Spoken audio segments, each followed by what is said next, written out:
Pastor Grayton.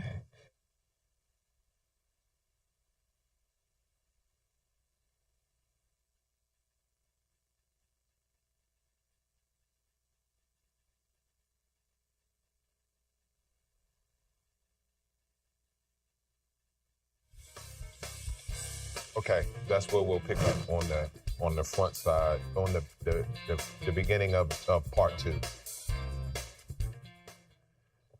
How you doing? Good, good. All right, we gonna get going. We will pick up in this discussion on weak communication, and strong communication. Last week, we made it through halfway through the discussion into, we made it all the way through the strong portion of the discussion. And I'll highlight those as we move towards the second part of this weak communication. So here's what we're really dealing with. We're dealing with that there are things or pieces of conversation that we need to do well if we're going to have strong communication. And I wanted to lift that up first. But the other side of that is strong communication is undermined by weak communication. So we have people who really do want great relationships, but they don't have great relationships because they do things that undermine them having great communication.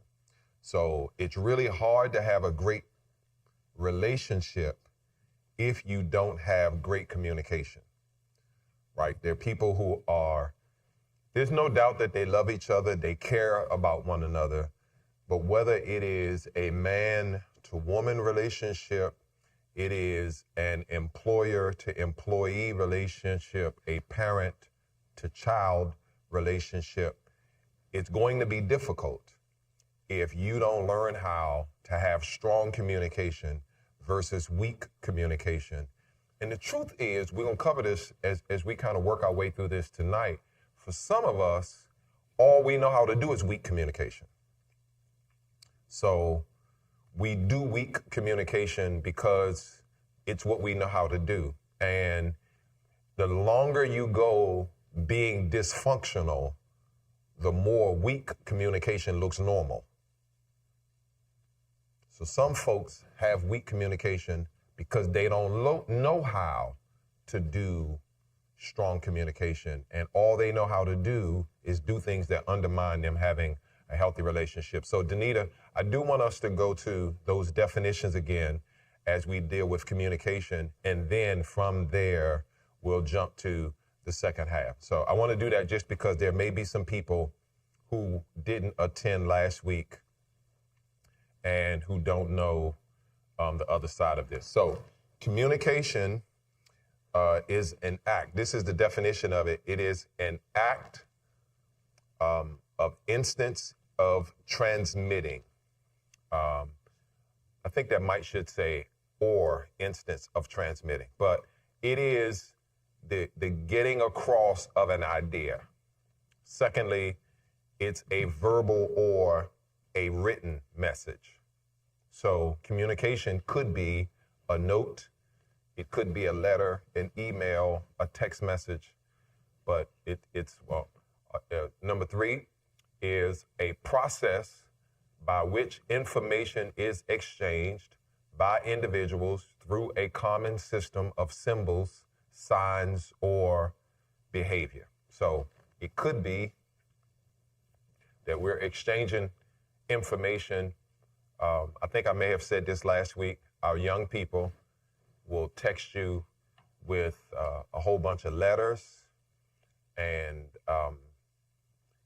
like IKR is I know right. I know right. And or they might what's another one that IDK, I don't know. OMG, huh? Yeah, LOL. I also know, say that again. LMK, let me know. OMW, on my way. Right.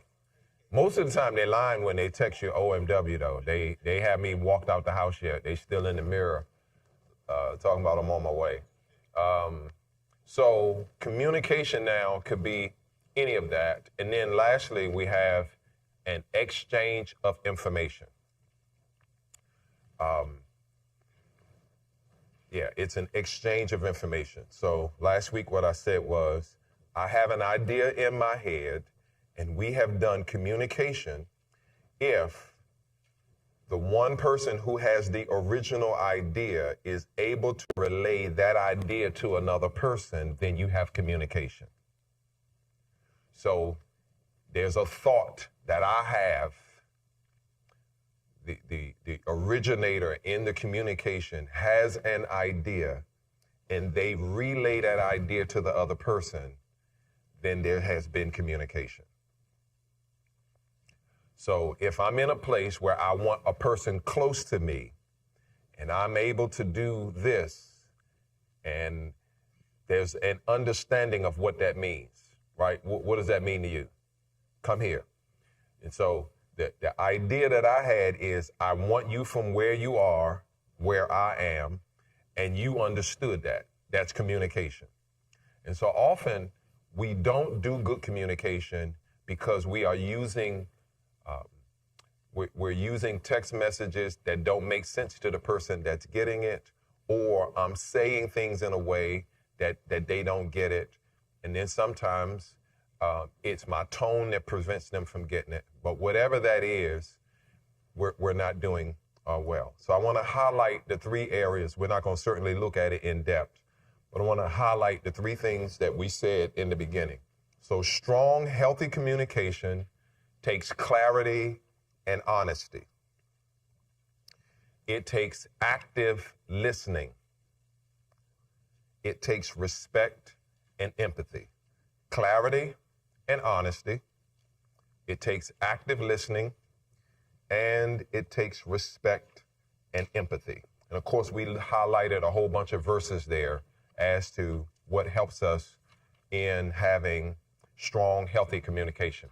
All right, now we're going to jump into the second half of this, which is weak, struggling communication. And number one is a lack of patience and understanding. So when we have weak and struggling communication, there is typically a lack of patience and understanding.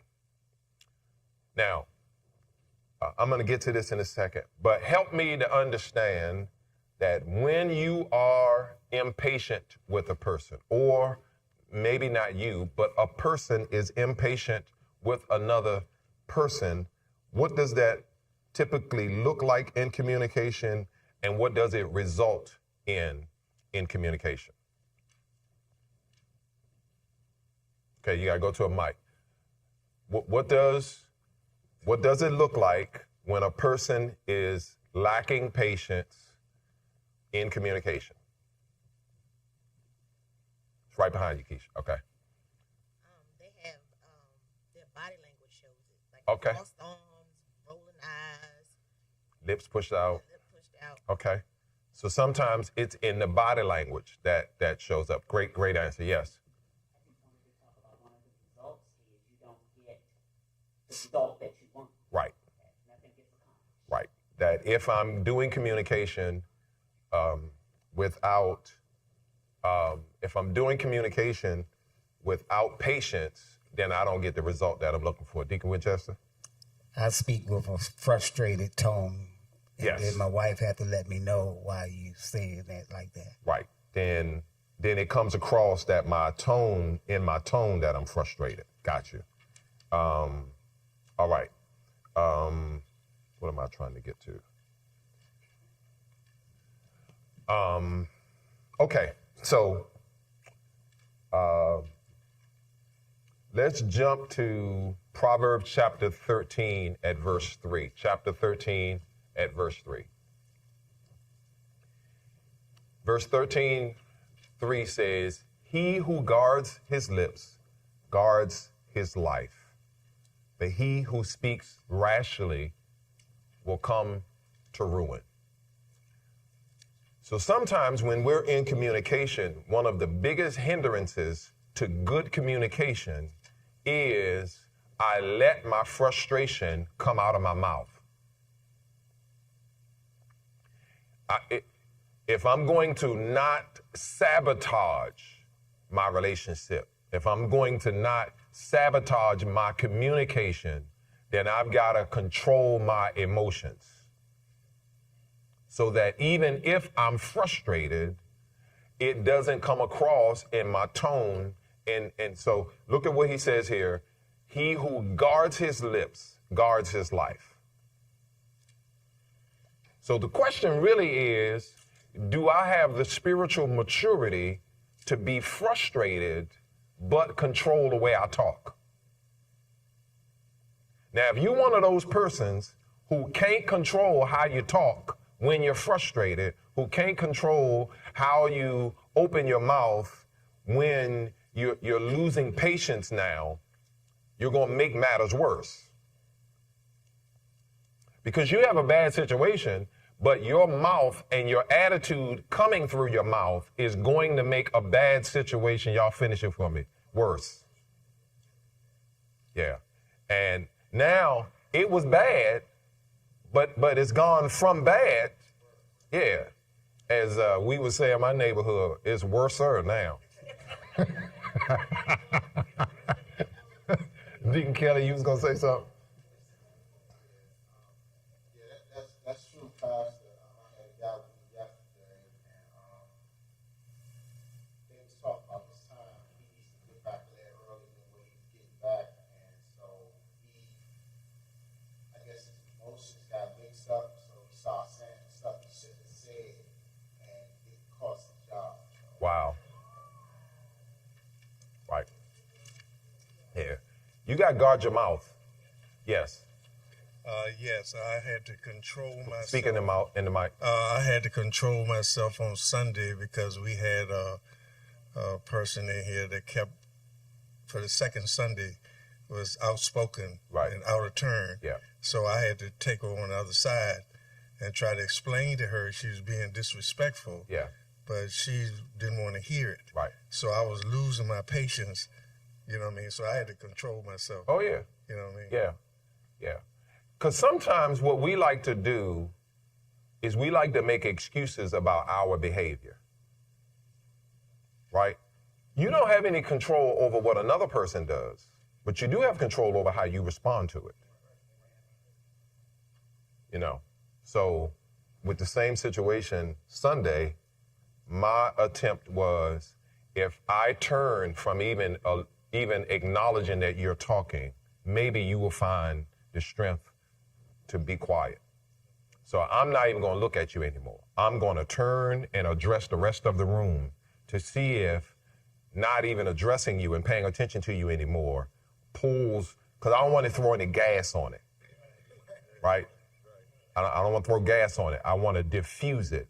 So I'm trying to guard my lips too. Right? So, but here's a question for you. Do you guard your mouth well when you're frustrated? Most of the time, yeah. But that's a question. So for some of us, it's like, I want to build this up, but the moment you get on my nerves, what we're supposed to be building up, I'm going to start tearing it down. I've seen that over and over and over. It's as Deacon Kelly said, because you're frustrated, why would you talk to your wife like that just because you're frustrated? All this time you build her up about how precious she is and how she's the apple of your eye and she this and she that. But then when she get on your nerves, you flip the script. And now you can't guard your lips, right? And so now you talking to her in a way and it's like, the same woman you saying you want to build up, you use this as an excuse now to not guard your lips and to not guard your mouth and to rip her down. They're like, that doesn't make a whole lot of sense. I'm going to come to you, Ernest. I'm going to go to Deacon Kelly first. And also, Pastor, when you talking about discipling someone and walking by example, you you have to guard your mouth. Yeah.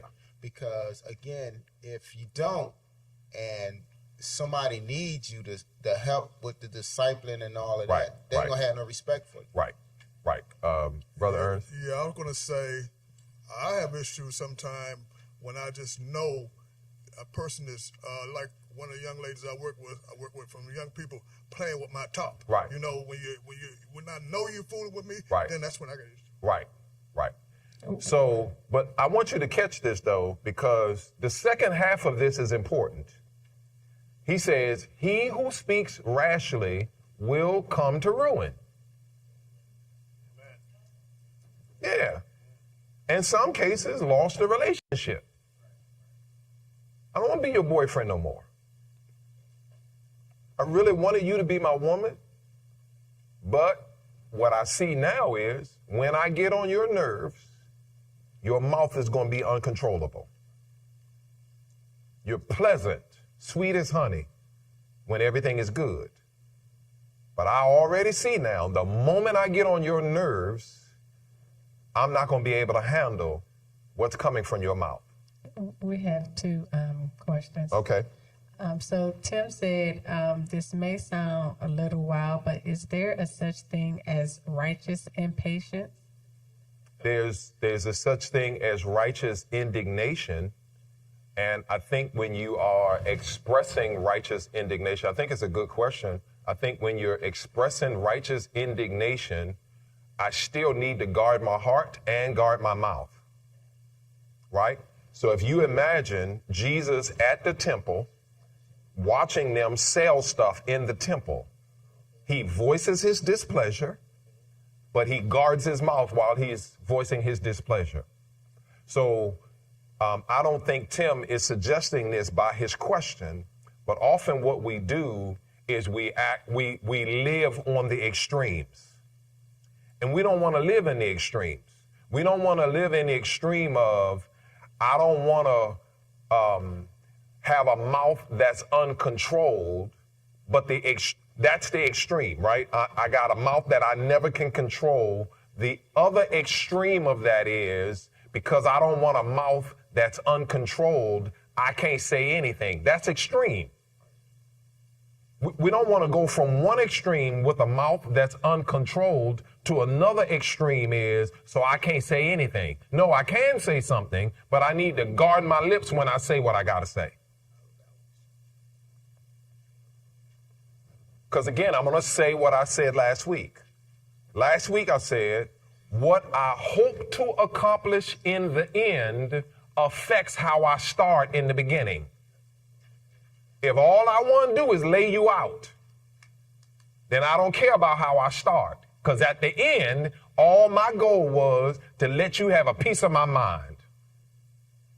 I'm going to go up the left side and I'm coming down the right side. And I promise you, when I get finished cussing you out, you ain't going to have been cussed out like this. If that's all I want to do, then I don't care about the end and I can do whatever I want at the beginning. But if at the end, there's an idea that I have, at the end, I want you to have that idea, then I'm going to affect how I start the communication in the beginning, even if I'm frustrated when it's time for me to affect that communication.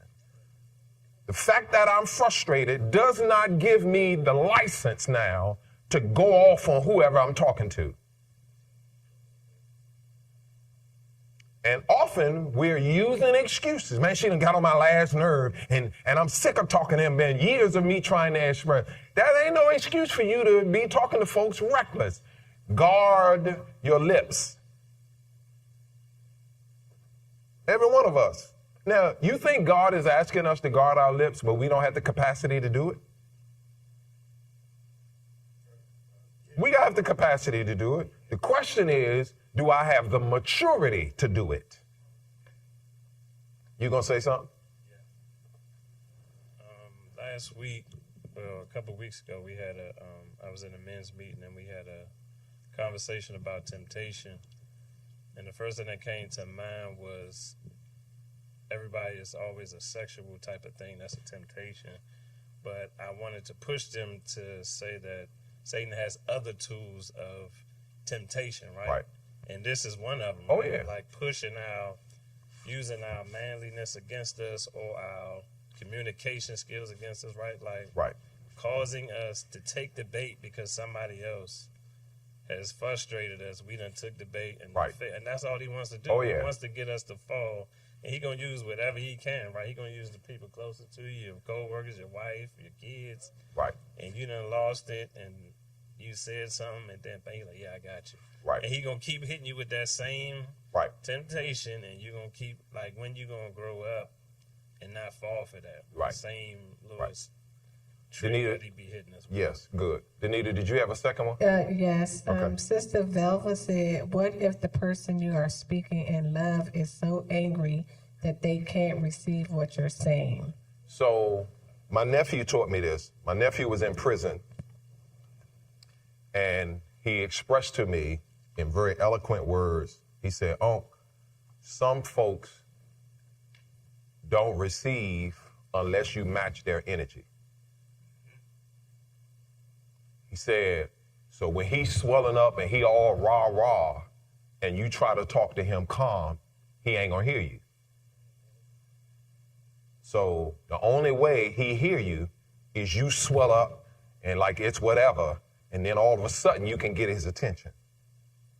So even if, to Deaconess Langley's question, even if the person is at a place where I need to match their energy to get their attention, as soon as I see I got their attention, I'm coming off of that. Yeah. Right? I'm recognizing now with all that bass you got in your voice, you're not going to hear me unless I put some bass in my voice. But the moment I know that I got your attention, I'm taking the bass out my voice. I'm just trying to get your attention. So even if you cussing me, but you're yelling at me, I might need to yell in order to match your energy, but I'm not cussing you the way you cuss me. You get what I'm saying? I may raise my voice because you got your voice raised, and that's how I get your attention. But just to go, oh, we cussing now. Okay, hold up. Let me grab. I got some cuss in my wallet. Hold up. Let me get my wallet out because I got some stuff in there. You want cuss? Okay, hold up. Go ahead. You pull yours out. I'm gonna pull mine out. That's not what we're doing, right? We're not matching energy in that way. We're matching energy in the tone that you're using. I might need to use the tone in order to get your attention, right? I might need to raise the volume of my voice in order to get your attention. But, I'm not going to be toxic because you're toxic. No. So you have to be at a place of understanding what you're doing, and you're doing it specifically. You know what you're doing. Oftentimes, now, again, I'm saying this grown folk stuff that we're talking about tonight. If you're immature, you're not going to be able to do what we're talking about. Yes. Yes, Pastor, just real quick. How much does temperament come into play? Like if you're just a soft-spoken person versus a volatile person? Like myself, I consider myself soft-spoken, so it's kind of hard for me to even get to that anger level, and again, I just think that's more my temperament. I'm not going to say it's my maturity or whatever. I think temperament factors into it a lot. So I think, there was a minister at my previous church who we were good friends. But what I noticed was when we got to heated discussions, his voice would raise. And I just knew from being around him for years, he didn't mean nothing personal about it. He's serious about what he's talking about. So after some time went by, and I mentioned that when we're having heated conversations, his voice goes up. I don't feel like he's trying to overtalk me or none of that. I just understand that for his temperament, when he's excited, his volume is going to raise. Right? So, but ain't no need me getting mad because his volume goes up. That's just who he is. Right? So, but I really like your question because If I'm really trying to have good communication with a person and I never factor into my communication with them, their communication style or their temperament, then I'm saying I don't really care about having a good conversation with you, right? So if I'm loud, but I know that I'm talking to somebody who's never loud, and I don't adjust my volume for the conversation of who I'm talking to, then I don't really care about the conversation that I'm having with you, right? I'm yelling, that's who I am, you know, and weak conversation people use the excuse, you know how I am, right? But if you don't talk to everybody that way, you don't pull up at the Chick-fil-A and order your breakfast, yeah, you don't go, you know, I want a biscuit, and I want chicken, and I want cheese on it, and I want, if you don't order your breakfast that way, then why you talking, you get what I'm saying? So if you can adjust your volume and your tone for some things, but you don't adjust your volume and your tone when you're talking to somebody, then it's what I'm really going to get to in a second. But we really don't care about the person that we're communicating with enough to make an adjustment that I don't need to yell at her, right? So we had 3 children, and for the most part, they got 3 different temperaments. And I had to learn, okay, this time I'm talking to Frankey. And the way you talk to Frankey is different than the way you talk to Courtney, right? Bring the kitchen sink and everything with you when you're talking to Courtney. Bring it all, because you need the whole toolbox when you're talking to her. Frankey, don't do that to him, because he ain't got nothing to say if you start fussing and yelling at him. You get what I'm saying? So if I just want to get it off my chest, I can talk to my son however I want to. If I want to be effective with my son, then I got to lower my voice and say, hey, explain to me, when you did this, what were you trying to do? But if I come in and go on, what the heck you think you, if I start there, nothing going to happen in the communication with him, right? So I had to, as a parent, learn to adjust to go, yeah, the way you talk to your daughter, you can't talk to your son that way. Now we're adults, we're friends now, so I don't have to fuss at them at all. They grown, all moved out my house. Thank you, Jesus, we can just be friends now. I don't have to fuss at them no more, none of that stuff, right? But back then, as children and as adolescents, I had to figure out, you talk to this one this way, you talk to this one this way, you talk to Tiana this way, because you cannot talk to all of them the same way, right? You got to talk to all 3 of them differently if you expect to make any kind of headway. All right. I was just going to share that in business, we got taught a principle called SPI, and it says the situation, keep it specific, but then as you're discussing it, your behavior during the discussion then tells you about the impact that you get as the end result. Right. And you go into the conversation pretty much in control of how you're going to handle any of those different pieces. Right. So you're right. It's like you control it. Right. Right. Yeah. All right. Let's jump to Proverbs 15:1. Now, it says, a gentle answer turns away wrath, but a harsh word stirs up anger. So here's what I want you to imagine. I want you to imagine that you're on the receiving end of somebody had something to say to you. And it sounded like they didn't have to say everything that they said, or they had a little bit too much attitude with what they said. They had too much aggression in what they said. And I want you to imagine that you're on the receiving end of somebody saying something to you, and in your heart, you said, who do you think he's talking to? Okay? I want you to imagine that's where you are right now. Here's what 15:1 says, A gentle answer turns away wrath. The question now is, when I'm at that moment that I want to say, who you think you're talking to? Do I have a gentle answer?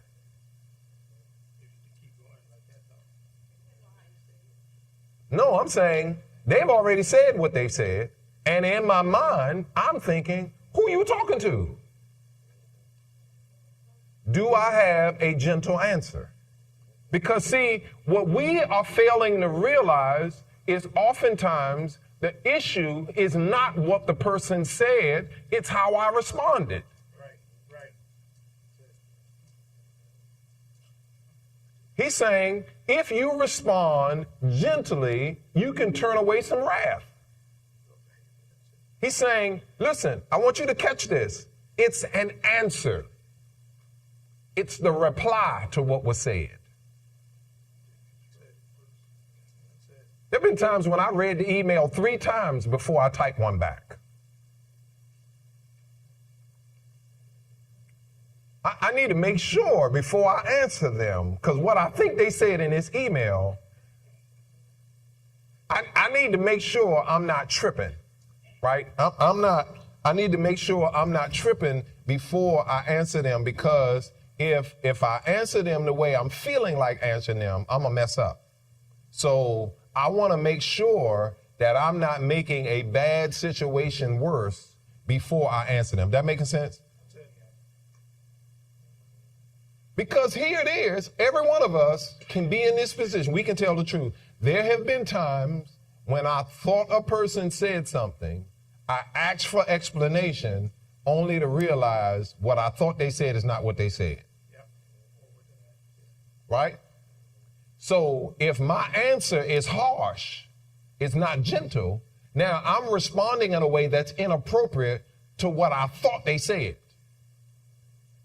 But if I have the maturity now to say, hey, I want to make sure I'm not off here. If I'm understanding you, you meant for me to understand this? No, that's not what I meant for you to understand. Good. I'm glad I asked you, because what I had to give you would have been inappropriate if that's not what you were trying to say to me. You get what I'm saying? What the answer I was getting ready to give you, the who you talking to, that would have been completely inappropriate, because I'm answering you in a way. Here's the way I like to say it. Sometimes we catch other than what the person threw. My responsibility before I respond to make sure what I caught is what you were throwing. Because sometimes I'm catching something and what I'm catching ain't got nothing to do with what you threw. Yes. I was going to say that to alleviate all this, all you have to ask them is, can you take a little bit of constructive criticism? Yes. Most of us do not understand what that means. Right. But this is people who are versed at having healthy conversations. Many of us would have to admit we know how to do communication weakly and poorly.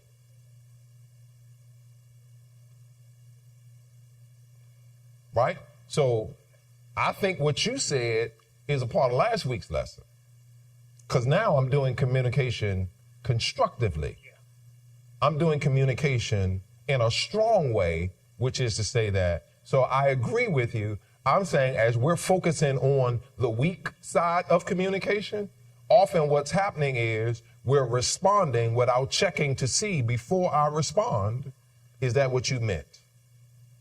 Because it sounded like you was talking about my mama, right? And before I say what I'm getting ready to say, I want to know, did you really mean to hurt my feelings? No, I don't know how you I hurt your feelings? Yeah. I'm not trying to hurt your feelings. I'm trying to give you this. Well, okay, so explain it to me again. Because the mouthful that I got for you, I don't want to give you that if I shouldn't. You got that? So it's a gentle answer. I'm going to answer you, But now I need to answer from a place of being gentle. And again, this is grown now, because the typically is, if you offend me, I'm coming for you. That's typically how we are. Your mom already told you. Somebody hit you, hit them back. You better hit them back. Right? Somebody say something about you? So, but I gotta be at a place of maturity to not respond in bitterness and to respond with an attitude. Because again, this is what the scripture says. A harsh word stirs up anger. A gentle answer turns away wrath. Right? So how many times have you had a situation where they say something, so they lit a match. Your response didn't say, let me see what I can do to put the match out. Your response was, oh, you got a match. I got a gallon of gas. You want to strike a match? I got something for you. You want to start a fire? I'm going to make it a fire. That ain't how you start no fire. I'm going to show you how to start a fire, right? And so now the situation, because I took it from bad to worse.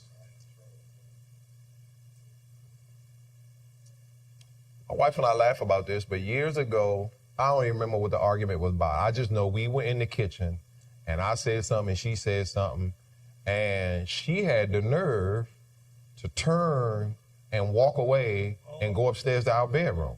And I'm saying, what you leaving for? Let's, come on. You, Cletus, come on. Ain't nobody in the kitchen but me and you. Let's do it. And she's like, man, I'm gone upstairs. And I'm like, no, I want you to stay here. Let's do it.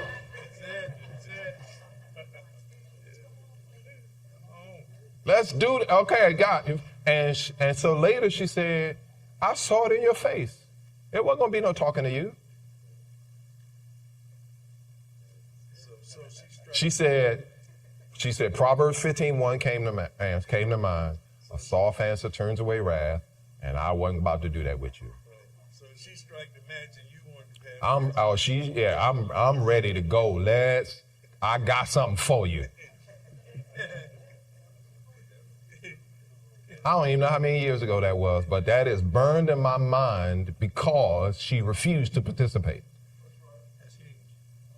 Yeah. Pastor. Yes. We have a comment. Yes. Sister Marcia said, even if the person meant to say what they said, we still have to take the high road and either move on or respond respectfully. Right. Yeah. Yes. I was going to say, another problem that we have is that even though somebody strike the match, right, and you didn't get a chance to throw the gasoline on them, right, you still walk around with that gallon of gasoline waiting. Right. And that's not healthy. Right. It ain't. Yeah. So that's the first part. All right, let's jump down to Proverbs 18:2. Oh, no, before we go there, let me say the part that I've written in the handout. Communication is often burdensome when there is little consideration for the other person. So in order for you to have a gentle answer and to not have a harsh word, I got to think highly of you, the person that I'm talking to. I can't throw away my feelings for you. Because if you admit this, I want you to think about this for a second. The last time you went off on a person, you didn't have a whole bunch of affection for them while you were going off on them. Is anybody here who can say it? I still was madly in love with him when I was lighting him up, right? When I was giving her a tongue lashing, I was thinking, you the apple of my eye. I'm gonna light your butt up with these words, but you the apple of my eye. That's not how you feeling. You get what I'm saying? So you lose all your affection for them. And I'm saying it's your responsibility to remember I love her. Right? This is my ride or die partner for life. This is my girlfriend. I'm not going to talk to her that way. She get on my nerves right now, but I got a lot of love for her. And because I have all this love for her, I'm going to be careful about how I talk to her. You get that? That makes sense to you? Okay. Faye? So I would say in communication that we need to use wisdom. Yes. And like you said, being able to have self-control and also to understand who it is that you're talking to. Right. So like when you were talking about, some people you may not be able to talk to a certain type of way. Those are the things you need to figure out in your relationships so that when you do speak with them, that, they can receive it. Right. And they won't feel like disrespected. Right. Yes. Most definitely. Okay. Let's look at 18:2. A fool finds no pleasure in understanding, but delight in airing his own opinions. Here's what the scripture says. Can I give this to you in our everyday language? Come on. If you can't control your mouth, you're a fool.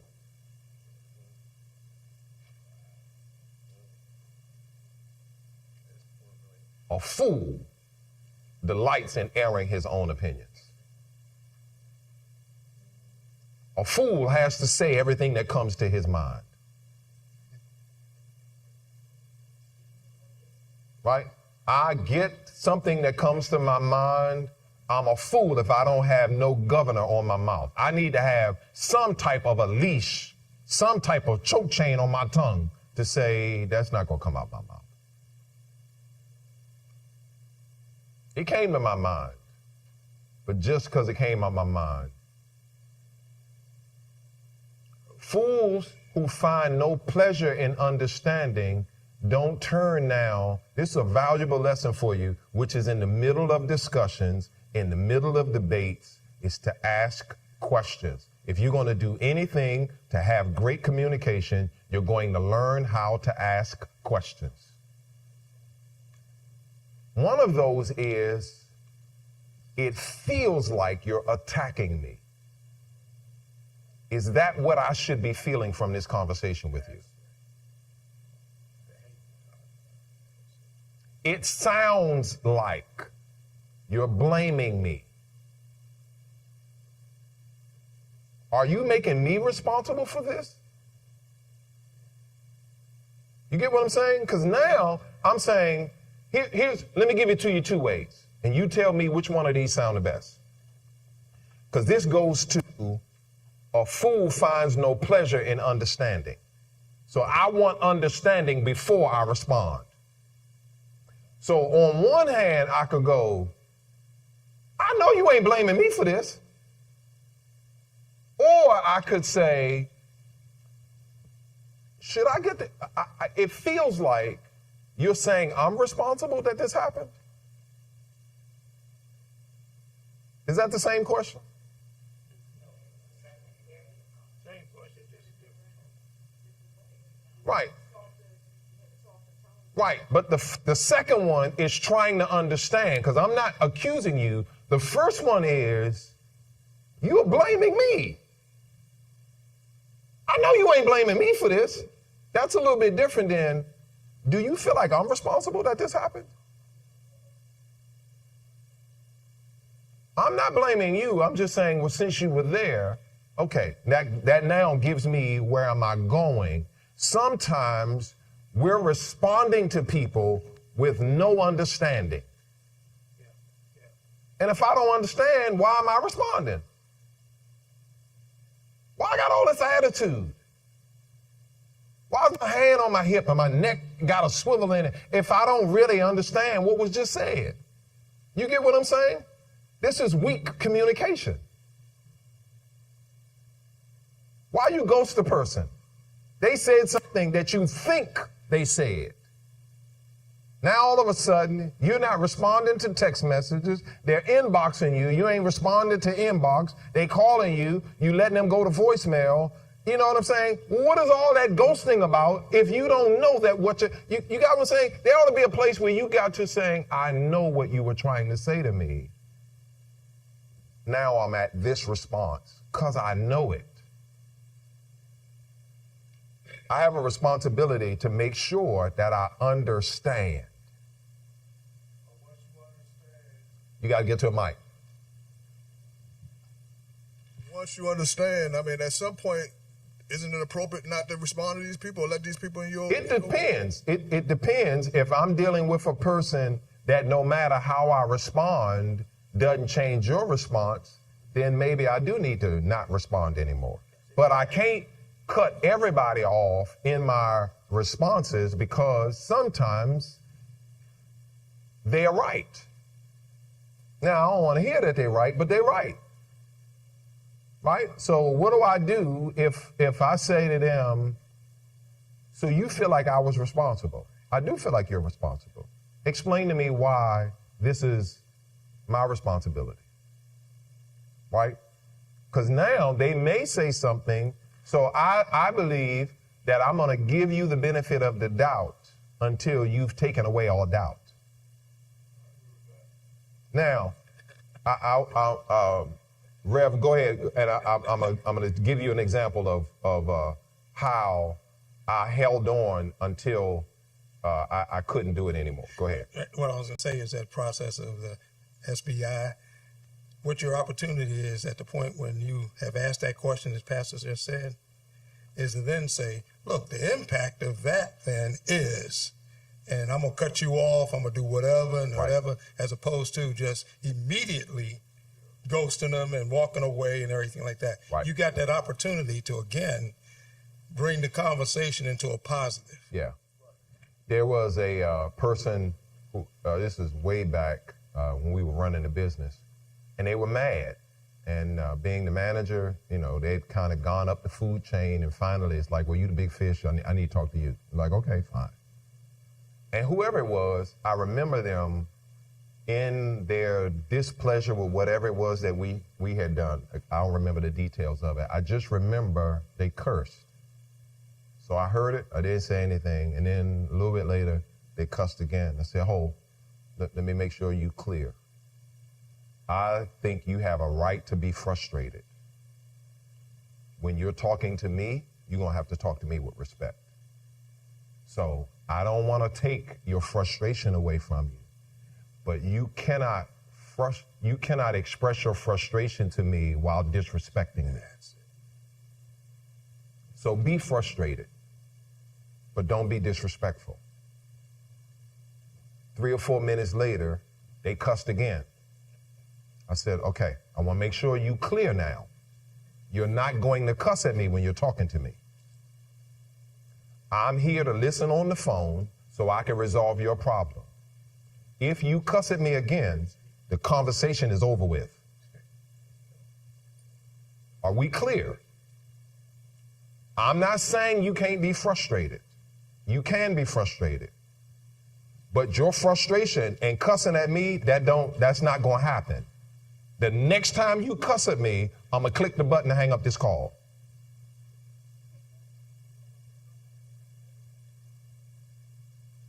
But I'm not going to go, who the F you talking to, and I'm not going to cuss back at, I'm not doing all of that. I am going to say, you're going to respect me, or I'm going to end the phone call. Right? So you can have an attitude that don't diminish who I am as a man at all. I'm not bothered by you having an attitude. Okay. Pastor. Yes. Alan said some people think it's normal behavior because their mom or dad talk to them that way, and then the mom and dad or whoever raised them showed them that behavior. Right. Yeah. Yeah. We heard cussing, but it wasn't every day, all day, every day. I feel sorry for some of these kids today that are growing up. You had to have done something wrong to have some type of cussing towards us. And even then, it was you better sit your so-and-so down. You get what I'm saying? But these tirades of the child being cussed out, that never happened to us. I'm going to whoop you got that, right? But just being cussed out from time, from like that. And so I feel bad for these kids that they cussed out, being called everything but a child of God. And it's like, your mama cussing you out like that? The child with a bottle in their mouth still, wearing Pampers and pull-ups, and you cussing this child out like it grown? And so you think when they get grown, they're not, So, yeah, that's sickening, yes. Just real quick, listening to the communication and the examples we've been using, it seems like to me like you almost need to establish the motive for the communication prior to communicating. Yeah. Because you may be coming to say, I'm trying to seek a solution, but the other person might be saying, well, I'm trying to place blame and things like that. So right now, it's already almost like it's already going to go sideways just because. Right. But if we kind of establish, hey, this is why we're communicating to seek a solution, then we're all on the same. And as a husband and wife, it takes effort as persons in committed relationships to each other. It takes effort to say, listen, when you're mad, I want you to be able to be mad, but I want you to keep talking to me like I'm your wife, even when you're mad. Right? Because as I said last week, I want that wife to be able to say to her husband, if you talk down to me, it's really hard for me to hear you. So now you have, as the husband, you got a choice to make. If all you want to do is talk down to me, you can do it. But you should also understand every word you say to me when you are condescending and you're looking down your nose like you're better than me, I'm not hearing you. So as we used to say when we were children, you just talking for your health. Because it ain't going to do nothing. It's going nowhere. Now, as a man, if you want to make an impact on me as your wife, then you need to change the way you say it to me, right? So that's hard now when you're heated with one another. So you really have to do as you said, I need to establish this when we're not beefing, right? Things need to be well when we're establishing what to expect from one another. So, because typically once we get hot, we don't do it right. Okay, so that's one of those. But a fool delights in airing his own opinion. Your problem in making sure that it doesn't escalate is I need to make sure that I get understanding. Sometimes I'm so much of trying to get my opinion across, get my point across, that I'm not even worrying about does my point line up with their point. You ever had an apples to oranges conversation? You're talking about one thing, they keep responding with something that don't have nothing to do with what you're talking about, and you're saying, I ain't even mentioning this. Why you keep bringing that up? I'm talking about this. Because I'm trying to get to understanding. Like what do I need to understand so that when I respond, my response is in line with what the first person is talking about. Otherwise, I just keep talking. And I don't want to just keep talking. I don't want to just keep having the same dumb argument over and over and over because my response is without understanding. So I want to give you this, and then we're going to go on to the next one. Sometimes you're the person that's making the point. They have a response that you think don't have nothing to do with what you said. So you might have to ask before you respond to their response. I was talking about A. Your response, I don't see how it has anything to do with what I said. Can you explain to me that if I'm talking about dishes, why are you talking about cups? If I'm talking about apples, why your answer look like you talking about oranges? Is there a connection between what I said and what you said? You get what I'm saying? So both of us have to be in a place of trying to ask questions, because if we don't, we're just talking and arguing and fussing. It takes communication. You ever watch the politician, they ask the politician a question and their answer, you saying, that answer ain't got nothing to do with the question. You know what the politician is saying? I'm not addressing your question. I got something I want to say. And what I want to say is not a response to the question that you asked. How many times have we been in conversations with people and you're saying, I don't know what you're talking about?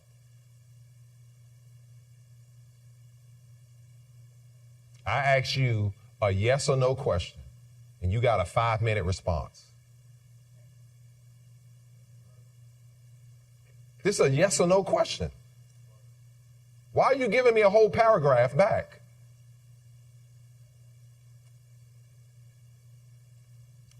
Because I just want to give you my opinion. It's one of the reasons I stopped going back and forth with people on social media. I say what I got to say, and I don't really care what your response is. Because the point of my post is, I'm talking about what I'm talking about.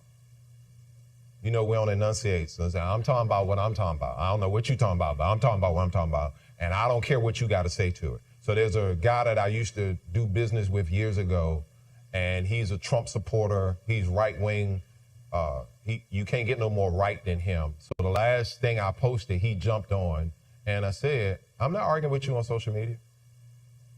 I posted something else, and he jumped on, and it said, I already told you I don't argue on social media anymore. So if you used to the Frankey that was on here 5 or 6 years ago, going back all day with people, I'm not doing that no more.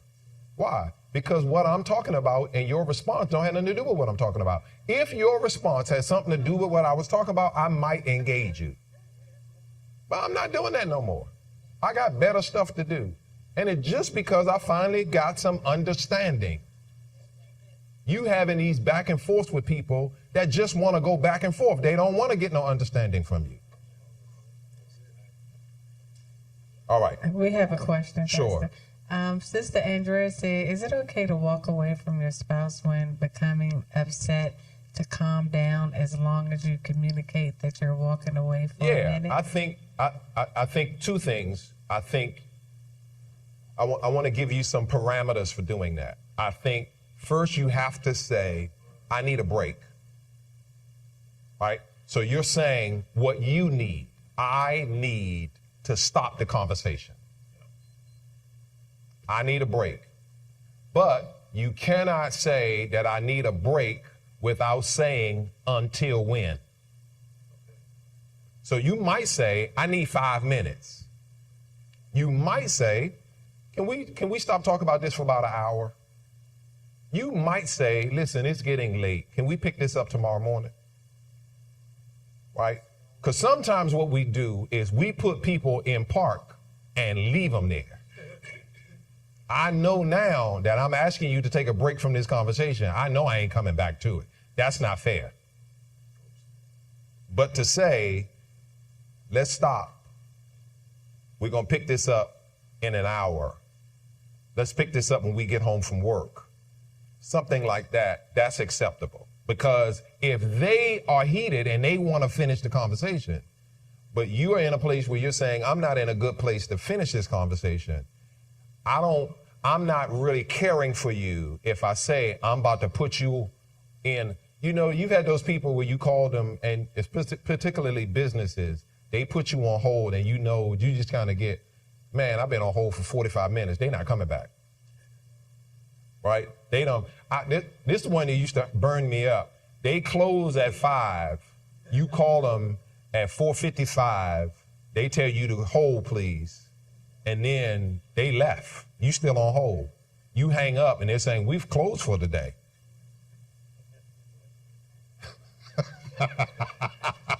Now you getting voicemail because they put you on hold until the day was over with. So they don't have any intentions of finishing the phone call. So if you're going to say, I need to step away from our conversation, you have to say until when. Make sense? So hopefully, Andrea, that answered your question. Let's jump to the second one. So first is lack of patience and understanding, and then it's unresolved conflict and bitterness. We're going to look at Ephesians 4:26. Ephesians 4:26. It says, if you anger, in your anger, do not sin. In your anger. So it's okay to be angry. We're not trying to rob a person from being angry. But while I'm angry, while you have gotten on my nerves, do not sin. Here's what the next part of that verse, the B part of verse 26 is, do not let the sun go down while you are still angry, and do not give the devil a foothold. When you have these disagreements, get over it. The best you can, move on with it. So we had a panel discussion a few weeks ago. Faye said, John goes to bed and wake up like it's over with. And she's saying, he crazy, something wrong with him. This ain't normal. I'm still beefing from yesterday. But John is doing what the scripture says, right? Don't let the sun go down while you're still angry. When I wake up, that's over. That was yesterday. It's a new day. Yesterday was the 24th. The day is the 25th. I'm done with that. So sometimes what's going on today, you trying to figure out what's going on today, and for real, it's over something that happened yesterday, something that happened last week, something that happened last month, something that happened last year, something that happened 10 years ago, but they don't tell you I'm still beefing with you over something that I ain't let go yet.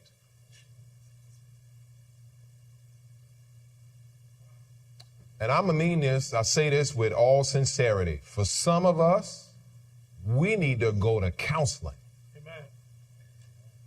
To resolve some of this stuff that's unresolved.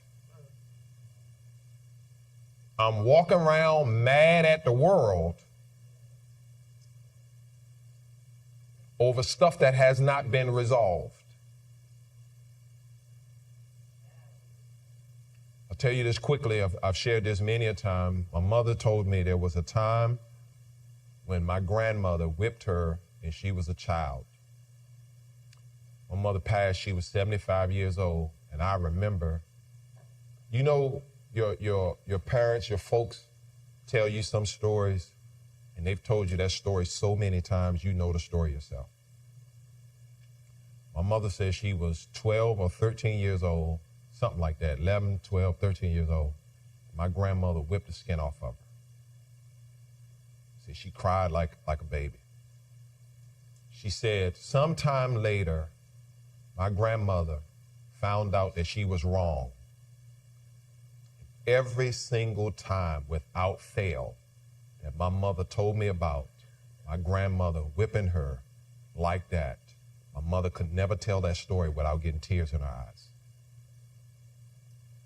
Because she said, even when Mama found out she was wrong, she never apologized. Mama whipped me like she did, and then found out she was wrong for whipping me like that, but never said, I shouldn't have whipped you like that. So my mother had a great ability to say, I'm sorry. Once she was convicted she was wrong, I believe it was from the pain of what she went through with her own mother, so that she would come back and go, I was wrong. I shouldn't have said that. I shouldn't have done that.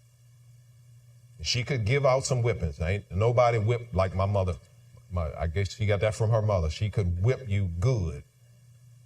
Unlike her mother, when she was wrong, she would tell you, I'm wrong. I was wrong.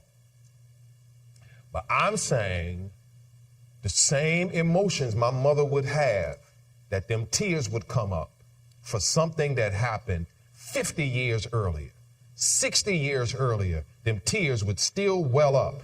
Why are you having all these emotions over something that happened so long ago? And I'm saying, I think there are times you arguing with your husband like you are, but that's over what some dude did to you 20 years ago. You talking to your wife like she do over what your baby mama did. Them kids 20-something years old, and you still carrying your wife through hell over what another woman did. because we don't have any resolution over this stuff. Is this making sense? Amen. Sometimes I need to go sit down and talk to somebody so the person that I'm dealing with today is not dealing with the baggage of the last year. Yep. Some of this stuff is just unresolved junk in the trunk for years.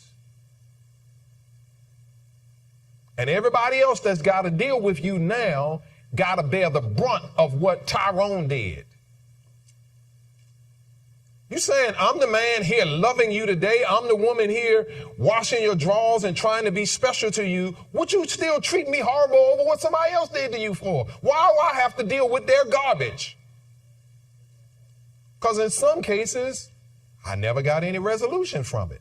I never learned how to put that thing to bed. I never learned how to go to the cemetery and bury it. He gone, but my feelings for him is still with me.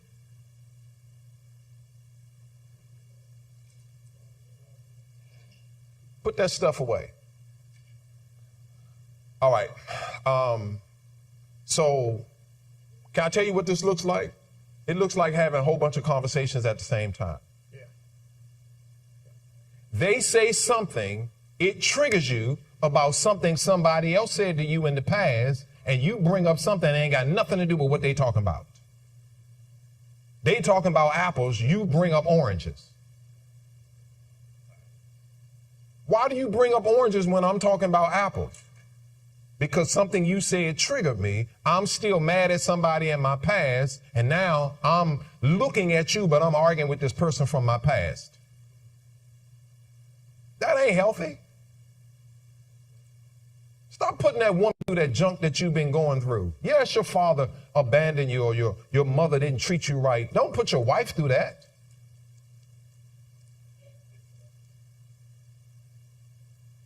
Listen to this. Look at verse 26. He says, do not let the sun go down while you are angry. And then verse 27 gives us the consequences. And do not give the devil a foothold. You let stuff linger for days, let stuff linger for weeks, let stuff linger for months. You're giving the devil a foothold into your relationship.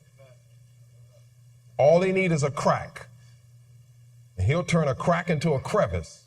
He'll turn a crevice into a canyon if you let him do it. Find your way to say, I still got an attitude, but I'm ready to talk through this. My wife said this, Minister Marshall and Carol said this. Arguments used to go on for us for weeks. I was so bad that my cousin asked me something about my wife, and I said, I ain't talked to her about 2 weeks. She said, I asked you about your wife. I said, I heard who you talking about. I heard who you said. We slept in the same bed, but did not have any conversations for weeks. If it was something concerning the kids, we talked. Anything concerning a bill, we talked. Anything around the house, we talked. After that, I ain't got nothing to say to you. Why? Because I'm letting something go, that the sun is going down for 2 weeks, and I'm still angry. I don't even know why y'all sitting there saying, you did it too. Y'all just let me sit there like I'm the only one that do it, but I guess hopefully on social media they saying, Pastor, we did it too. We went weeks without talking to each other, but y'all just let me hang out there like, I don't even know if I want them to be my pastor and first lady no more. They going all that time without talking to each other.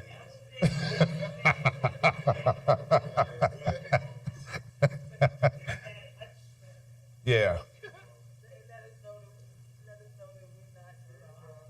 Right. Yeah. Yeah.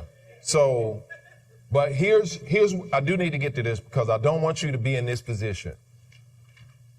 If you have unresolved conflict, here's what this looks like.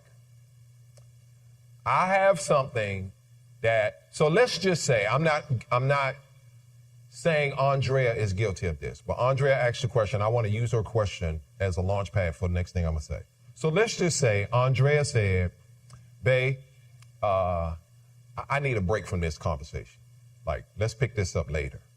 But later never came, right? So now a week gone by. So you done put my conversation on hold. We never addressed it.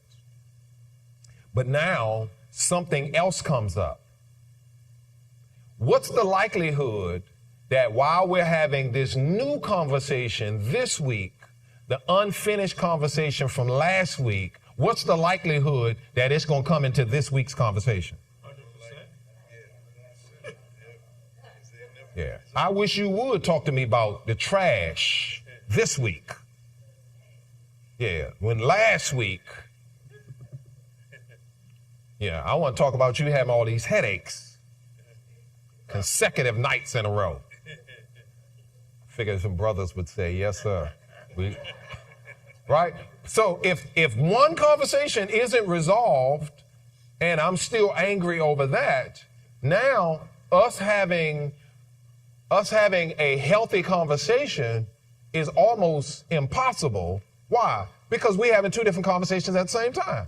You talking about the trash didn't get out. I'm talking about I didn't get the love I wanted. So every time you make a conversation about the trash or my financial contributions to the household, I'm bringing up, well, this was going on here. And so you get what I'm saying? It's unresolved. You're never going to have great communication. This is weak communication, and you as an individual got to do everything you can to eliminate weak conversation from your conversations. Get this stuff out the way. Baby, you know what? I want to have a conversation with you about what you're talking about, but I don't want to have two different conversations at the same time. Danita, there's a video of a fish that I want you to play, and hopefully this will play right for you.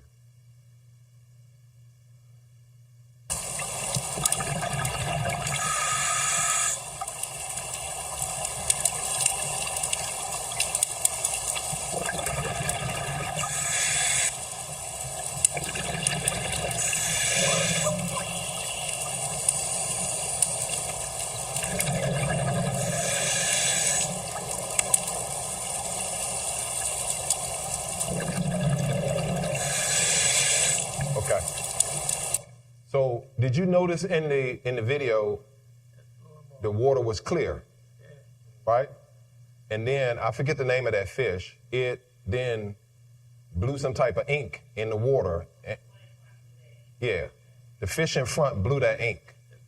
And now it wasn't clear anymore. I'm saying whenever we're having multiple conversations, what we're talking about isn't clear anymore. So it's like one person's talking about one thing, they're talking about the trash didn't go out, and I bring up that, well, you ain't cooking like you used to. This ain't the same conversation. So if you want to talk about how frequently I'm cooking, we can have that conversation. What we can't do is have a conversation about the frequency of us lovemaking while you're having a conversation about the frequency of how often I cook. Those are two separate conversations. And whenever we're trying to have multiple conversations at the same time, what we're saying is we're going to have a confusing conversation. There has to be some tit for tat that you're saying, we're not going to do that, right? So I don't have any issue having a conversation about apples. However, I want to have a conversation right now about oranges. Let's finish the oranges conversation, and then when that one is over with, we'll have an apples conversation. Here's what I want you to know. Sometimes that the person you're talking to intentionally blows ink in the water so it can be confusing. You have to have the wherewithal to say, I appreciate that you have something else that you want to talk about. However, you waited to bring up your thing that you wanted to talk about until I brought up the thing that I want to talk about. And I want to have the discipline to talk about one thing at a time. So since I brought up this, can I get your permission to finish this conversation before we start another conversation? Does that make sense?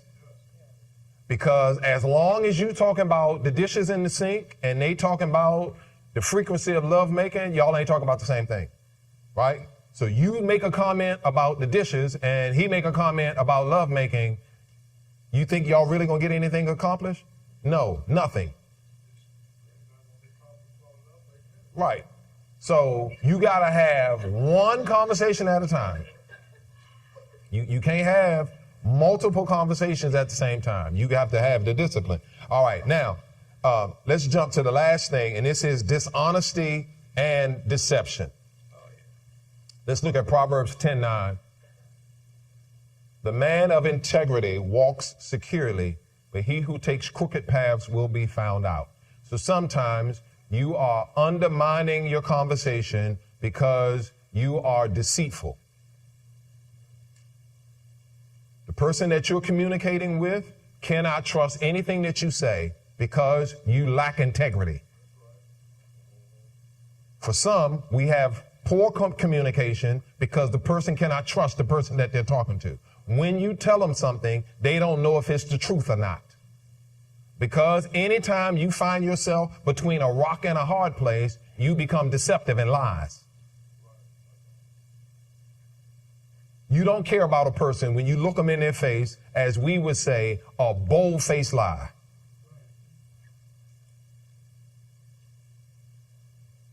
Now, I know this is the house of God. There are no liars. There are no deceitful people in the God's house. So this is just, I'm not even going to spend a whole lot of time on this. But there's nothing more damaging in a relationship than to discover that the person that you are communicating regularly with is a liar. And as I said last week, half a lie is a whole lie. The half truth is a lie.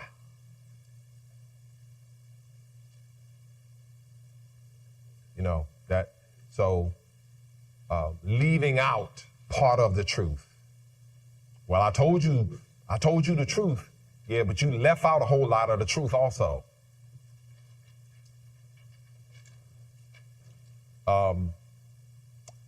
Eventually, lies are going to ruin a relationship. There's a particular relationship that I remember. My wife and I were helping a husband and wife team. They had been through some drama. And I remember kind of feeling, oh man. And ultimately,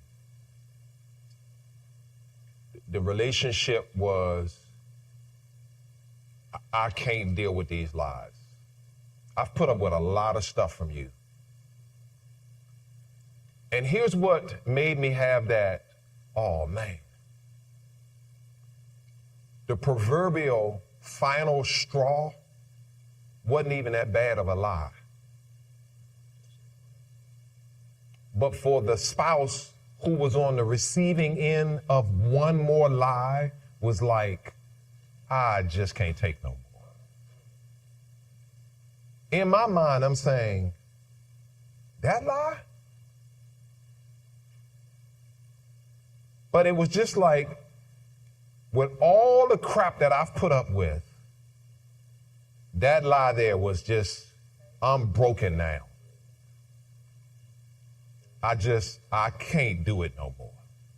I'm done. And I remember asking, with all that you've endured, why you breaking now? And I remember the answer, I'll never forget it. It's saying, in my heart, I know I gave it everything I had. I know I tried. But I cannot be in a relationship with a person who is going to lie to me over and over and over. I can't do it. I'm sick of being lied to.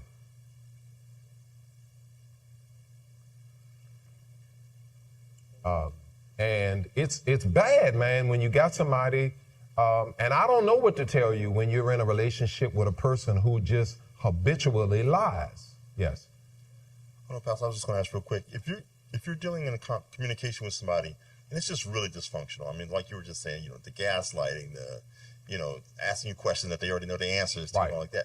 How do you get through just communicate? I mean, do you have to try to clear up all that dysfunction first before we can even? Yes. Or you just have to navigate through all of that? Yes. If they will not agree to have normal conversations, it's almost impossible. It's almost impossible, And I've seen cases where the person was with a counselor and they're saying, your spouse just asked you this. Your answer was this. What does your answer have to do with the question that they asked you? It's almost like you need a referee because they refuse to recognize how dysfunctional they are.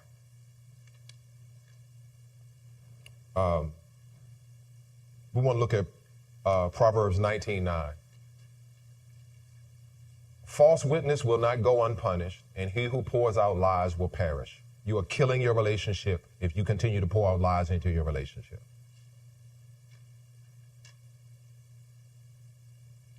You cannot tell people stuff that's not true. Now, mind you, we do it pretty regularly if we don't think about the little things that we do. Right? So your spouse says to you, hey, can you take care of this? I'm going to do it. Well, at what point am I lying? Is it the next day am I lying? Is it next week am I lying? Is it next month that I'm lying? Or the fact that I said I'm going to do it, is it not a lie just because I still could do it? Right? At some point, though, you lied to them. But if I'm making excuses now that I'm not a liar because I still could do it, that's a lie, right? So, and just imagine now the husband who is making moves at his wife, and it's like, later. I'm going to hook you up later. Now, you know what he did. I can tell you, every fella in here, he walk around all day thinking about later. Later. I already know later. But then he come in the house and rollers are in and curlers are in and the big old bonnet thing is on and the pajamas with the feet are on and all of that stuff. And it's like, no, 8 hours ago you told me later.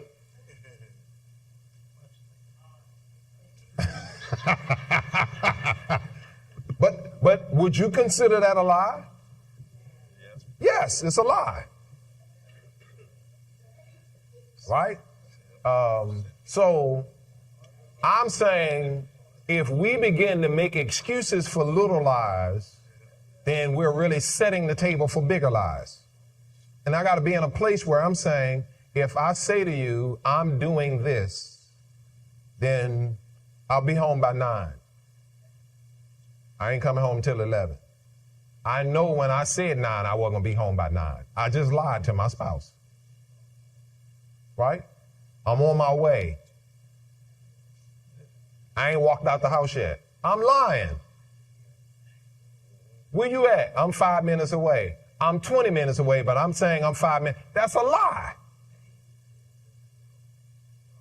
You get what I'm saying? So if we make it, well, man, Pastor, everybody, no, it's a lie. It's a lie. And we cannot make excuses about it being a lie. That if a person says to me, I'm 10 minutes away, I'm saying I'm looking at Waze. And according to Waze, I'm 10 minutes away. Not I'm still in the house telling you, and I know I got a half hour before I'm going to get there. I'm around the corner. Just lying. I ain't nowhere near around the corner. All right, let's look at one more. Proverbs 12:17. A truthful witness give honest testimony, but a false witness tell lies. So here it is. If I'm in a relationship, no matter what the relationship is, it's my responsibility to tell the truth. Now, I may dress it up to say, this is embarrassing, but I want to be honest with you. Okay, can I tell you the truth? I want you to tell me the truth. Can you handle the truth?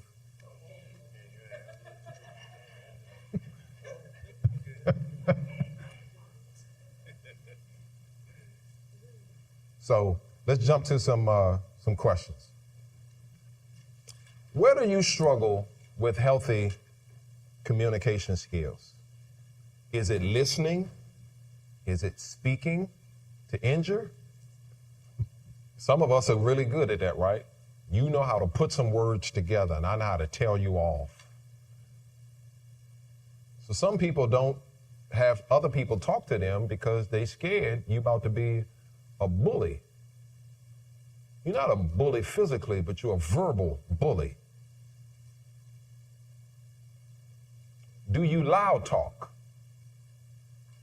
As soon as a person begin to have an exchange with you, do you use that as an excuse to overtalk them? They're not done talking, but you already start talking before they're talking. And do you think when you overtalk a person or loud talk a person, that that's going to have healthy communication? Am I purposefully sabotaging conversations?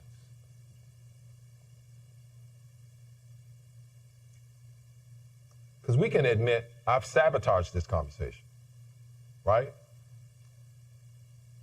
Sometimes we don't like to admit it, but I'm the one that's gaslighting. I'm the one like that fish that's throwing dirt in the water so it's not clear what we're talking about. I'm going to ghost you. We talk every day, but all of a sudden, because something happened now, you can't even reach me. And then we lie again. My battery was dead. I didn't have reception where I was. I didn't see you call. You were looking at it when I called. Just lying. All right, let's go to the next question. Now, I really want you to think about that, though, because sometimes it's me, and I'm saying it ain't always the other person, right? How has deceit and lying impacted your relationship in the past? I want somebody to go to a mic. How has deceit and lying impacted your relationships in the past? Maybe it's somebody online who's answering that too. I can answer. Okay, go ahead, Danita. Well, for me personally, it affected my marriage. Okay. Which resulted ultimately in divorce. It was just a lot of lies and a lot of deceit. Okay. Ralph? Yeah, it causes distance and the lack of trust. That's why you're not close to Trina?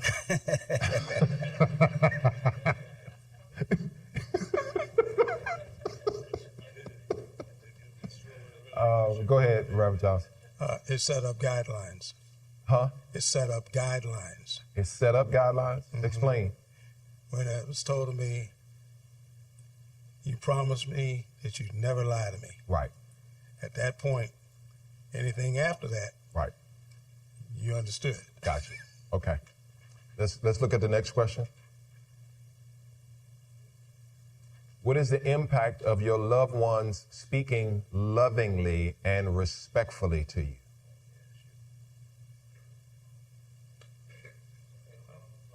Draws you closer? Okay.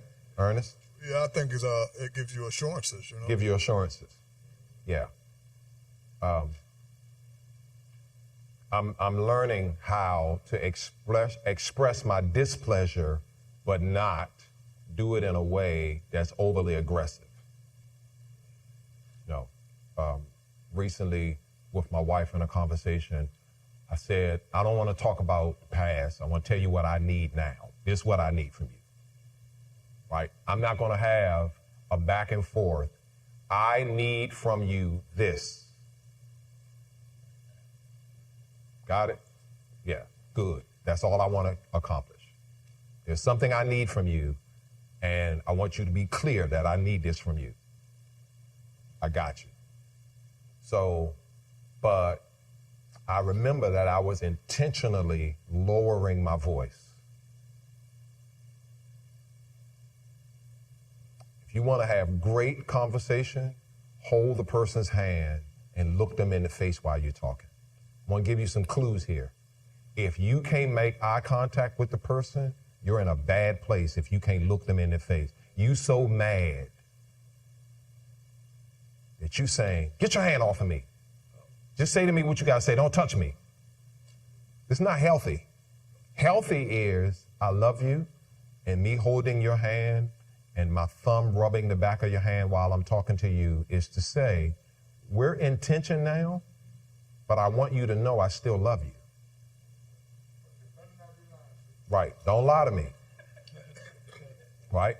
All right, let's one more question.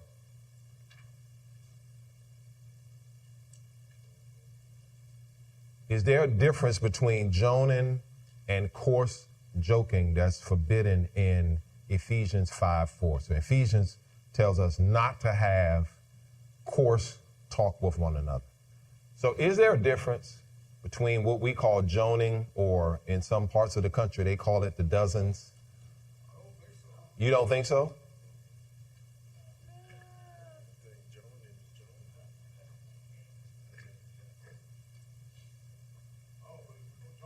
Yeah, okay. Because I don't look at them as having any boundaries, because if you're joning, you're open to say, open for anything. And most times you don't set, limits, this is off limits, and you never know how much the next person can take or what type of feeling, whether they're having a good or a bad day. The only reason I would say that there is a difference, there is a caveat to it though. There is joning that I think is very lighthearted, right? I am just talking about the color of your shirt, right? I'm talking about how I'm making fun of you, but I'm not trying to hurt you. There was what I grew up with, where we're going for the jugular. There's how you have your neighborhood stories that they grow and they have a life of their own. There's one story in particular of Marvin Kearney, probably one of the funniest people I've ever been around in my life. Jonan and another kid, I ain't gonna put his name in it, a tear rolled down his face. And because we're so cruel, we're teenagers, we're cruel, once that tear rolled down his face, it was over with. We laughed uncontrollably. That's a difference. Now, you're trying to hurt his feelings, right? He showed that his feelings was hurt because that's what he was trying to do to him. So I'm not talking about that. I'm talking about the person who's teasing, maybe, right? So I understand that there's levels in this. And if you're talking about the person who is intentionally trying to hurt another person, I don't think that's any different than the coarse joking that Paul is talking about. But when you're in a place of a person, again, light-hearted stuff that's not intended to hurt your feelings, particularly, I only joan on people that I have a relationship with. I'm not joning on folks that, two things. One, I know you. Two, probably more importantly, I know you can take it. Deacon Marion Rhodes was at Edgewood. Me and him joned all the time, nonstop. But it didn't really matter what I said to him. I knew Marion was gonna laugh, right? I mean, he was he was my punching bag. I could just joan on him and say whatever. And there were people who wanted to get in, and it's like, but you can't take it like Marion can take it. So I don't even know why you're trying to get in on what me and Marion are doing, me and Deacon Rhodes are doing, because you can't take it. So that's the difference for me, yes. Yeah, I definitely appreciate that, especially since you kind of cleaned it up at the end before I got up here. But my whole point is that it goes back to what you were saying, effective communication, weak communication.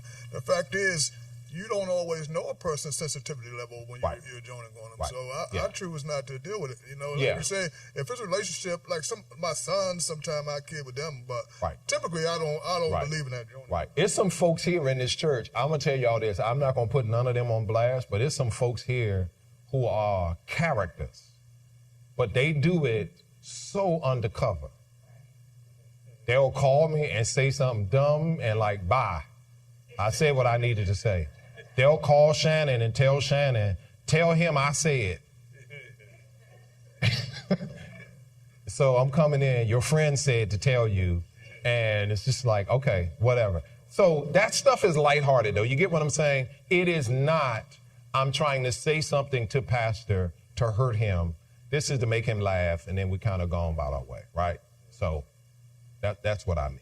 All right, hopefully this was helpful on tonight's study, and my prayer is that we will have better communication. I am going to deal with finances next week.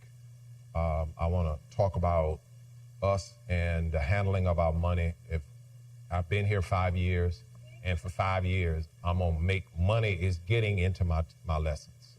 I'm going every time I can, money's gonna make it into teaching and preaching. So for some of you, you've heard what I'm gonna say, and I'll try to come at it from a different angle. But I think money is just something that we can never get tired of talking about. Yes. Next week is Ash Wednesday. Yes, I'm sorry. So it won't be next week. Next Wednesday is Ash Wednesday, the start of our Lenten season. And so next Wednesday at 7 p.m., we will start Lent, and we will have an Ash Wednesday service. So we want all of y'all to come out, those of y'all that's online, so that we can begin the start of the Lenten season. And at the end of that, we'll get to 21 days of prayer. But each one of us can determine what I'm going to do over these next 40 days to draw closer to God. Yes. And also this Sunday, we're starting March Madness. Okay. We're having 3 different classes, men, women, and a young adult class at 9 a.m. Please join us. March Madness every Sunday at 9 a.m. All right, let's pray.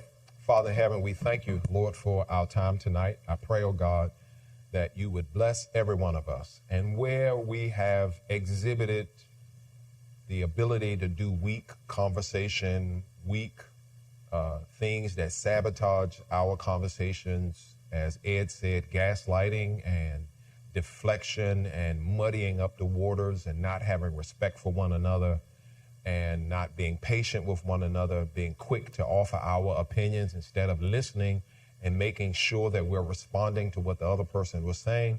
I pray, oh God, that you would help us to improve and to be diligent about improving in our relationships and in our conversations with one another. Lord, if my wife needs a gentle answer, give me the ability to give her a gentle answer. For that sister, Lord, who has a hard time being gentle, where her husband doesn't want to have a bunch of back and forth, Lord, give her the ability to have a soft and a gentle answer so that she's not pouring gasoline on his match. And I pray, oh God, for that brother who is rough with his wife, cusses her out, that son who slams doors, that daughter who responds with all types of attitude. Lord, for whatever we do that's ungodly in the way that we communicate with one another, help the men and the women, the daughters and the sons, the employers and the employees. Help us, oh God, to do better in our relationships and in our communication. And we thank you for it. In the matchless name of Jesus the Christ, amen. Amen.